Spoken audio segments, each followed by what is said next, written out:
Bismillahirrahmanirrahim. Assalamualaikum warahmatullahi wabarakatuh. Innal hamdalillah wassalatu wassalamu ala Rasulillah sayyidina wa maulana Muhammad ibn Abdullah wa ala alihi wa sahbihi wa mawalah la hawla wa la quwwata illa billah amma ba'd. Hadirin hadirat jamaah salat zuhur Masjid Jami Al-Ihsan yang semoga senantiasa mendapatkan limpahan rahmat dan maghfirah ampunan dari Allah Subhanahu wa taala. Sebagaimana biasa seusai salat zuhur kita manfaatkan waktu kita sejenak. Kali ini kita akan melanjutkan kajian kitab At-Tadhkirah fi Ahwalil Mauta wa Umuril Akhirah. Kitab yang berisi hal ihwal kematian dan juga perkara-perkara akhirat, karangan Imam Al-Qurtubi. Pada kesempatan siang hari ini kita akan membahas bahasan lanjutan dari bahasan kita di minggu yang lalu, di mana pada minggu yang lalu kita membahas keadaan ruh setelah keluar dari jasad kita. Yang kita bahas pada kesempatan minggu yang lalu adalah ruh orang yang beriman, orang yang saleh. Kali ini kita akan membahas ruh orang yang kafir ketika ia keluar dari jasadnya. Dijelaskan di dalam kitab ini, ketika dicabut nyawanya saja orang kafir ini oleh malaikat Israel, dicabutnya dengan cara yang sangat keras. Bahasa kita dibetot, sehingga saking kerasnya cabutan malaikat Israel, ia pun ruh orang kafir ini kesakitan dan ia berteriak seperti teriakan atau ringkikan keledai. Kemudian setelah nyawanya keluar dari jasadnya, maka nyawanya diserahkan kepada malaikat, malaikat azab, di mana malaikat yang membawa ruh setelah keluar dari jasadnya, ruh orang kafir, penampakannya adalah buruk rupanya, berpakaian buruk hitam, kemudian juga baunya bau sangat busuk. Kemudian ruh orang kafir ini dibungkus dengan kain yang sangat jelek. Kemudian setelah itu diangkatlah ke langit ruh orang kafir ini. Apa yang terjadi setelah sampai di pintu langit?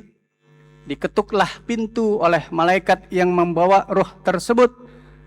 Kemudian oleh penjaga pintu langit ditanya, "Man anta, siapa engkau?" Kemudian malaikat yang membawa ruh itu pun menjawab, "Ana Dakyail, aku Dakyail." Jadi nama malaikat yang membawa ruh orang kafir namanya Dakyail. Kalau kemarin orang beriman, orang saleh yang membawa ruhnya namanya Salsail. Kalau ruh orang yang kafir, orang yang ingkar, nama malaikatnya adalah Dakyail. Kemudian setelah itu malaikat penjaga langit kembali bertanya kepada Dakyail, "Wa man ma'ak?" Dan siapa yang bersama denganmu? Ruh siapa yang engkau bawa? Kemudian dijawab oleh Dakyail bahwa yang bersama dengannya adalah orang yang buruk, orang yang ingkar, orang yang kafir. Setelah mendapatkan penjelasan dari Dakyail, maka penjaga pintu langit pun tidak menyambut ruh tersebut. La ahlan wala sahlan wala marhaban. Kalau ruh orang yang beriman, orang yang soleh disambut, welcome, selamat datang. Tapi karena yang dibawa adalah ruh orang kafir, orang yang ingkar, tidak ada sambutan oleh malaikat penjaga pintu langit. Dan juga tidak dibukakan pintu langit untuk ruh orang kafir tersebut. Surat Al-A'raf ayat 40 Allah berfirman, "La tufattahu lahum abwabus sama' wa la yadkhulunal jannah."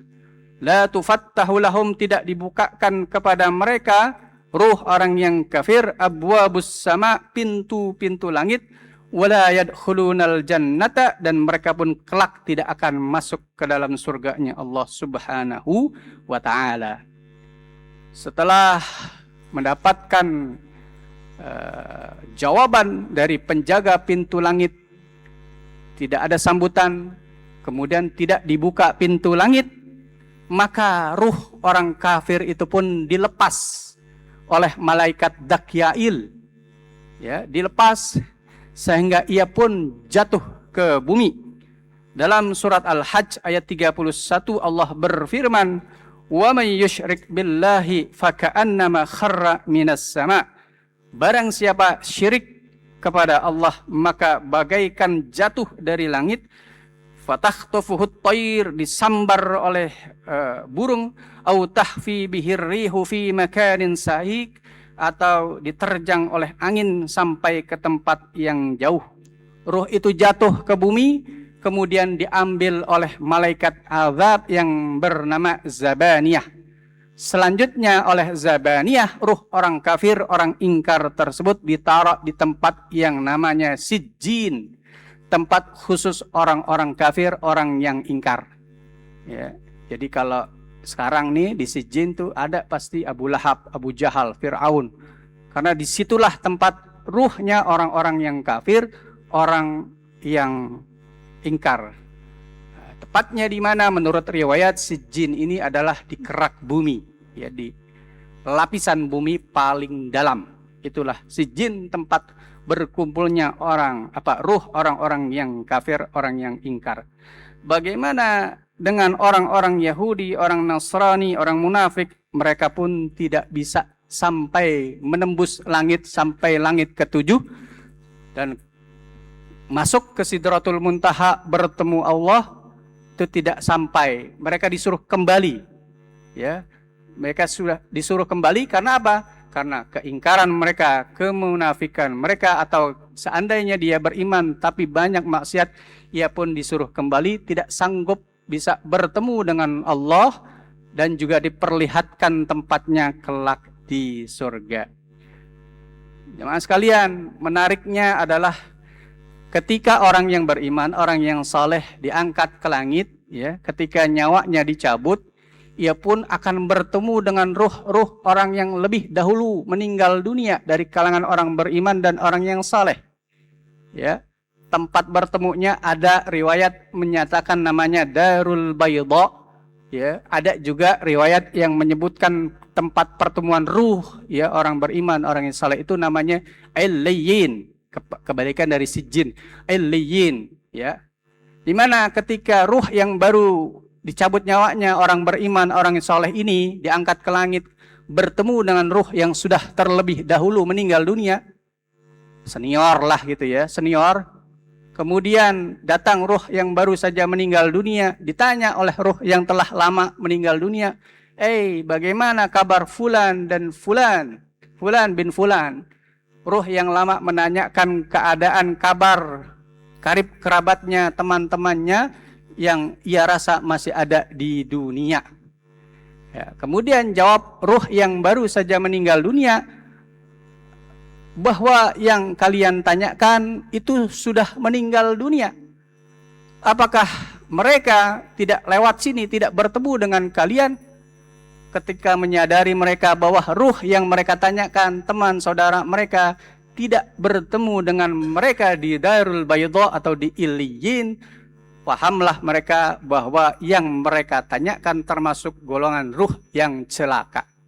Seandainya dia selamat, ya, maka pasti akan bertemu dengan ruh yang terlebih dahulu meninggal dunia di Illiyin atau di Darul Bayda tersebut. Kemudian jamaah sekalian, menarik pula penjelasan dari Rasulullah Shallallahu Alaihi Wasallam tentang ruh, ya, bahwasanya amal-amal kita ketika di dunia saat ini itu dilaporkan kepada ruh-ruh orang tua kita secara reguler, mingguan. Dimana ketika di dunia ini kita beramal baik, beramal saleh, kita rajin salat, sedekahnya rajin, silaturahminya rajin, maka amal-amal kita itu dilaporkan kepada ruhnya orang tua kita yang udah meninggal dunia. Mungkin ayah kita, ibu kita, orang tua kita yang udah meninggal dunia. Ketika mendapatkan laporan kebaikan amal kita, senanglah mereka terhadap amal-amal kita di dunia ini. Sebaliknya, ketika yang kita lakukan di dunia ini adalah kemaksiatan, Senin maksiat, Senin mabuk, Selasa judi, Rabu kemaksiatan-kemaksiatan yang lainnya, ninggalin sholat, maka itu pula yang akan dilaporkan kepada ruh orang tua kita di alam ruh sana, dan mereka pun bersedih kecewa terhadap amal-amal kita. Karena itu kata Rasul, jangan sakiti ruh orang tua kita dengan buruknya amal kita di dunia ini. Masalah kalian, kiranya demikian bahasan yang kita bisa bahas pada kesempatan siang hari ini. Wallahul muwaffiq ila aqwamit thoriq. Wassalamualaikum warahmatullahi wabarakatuh.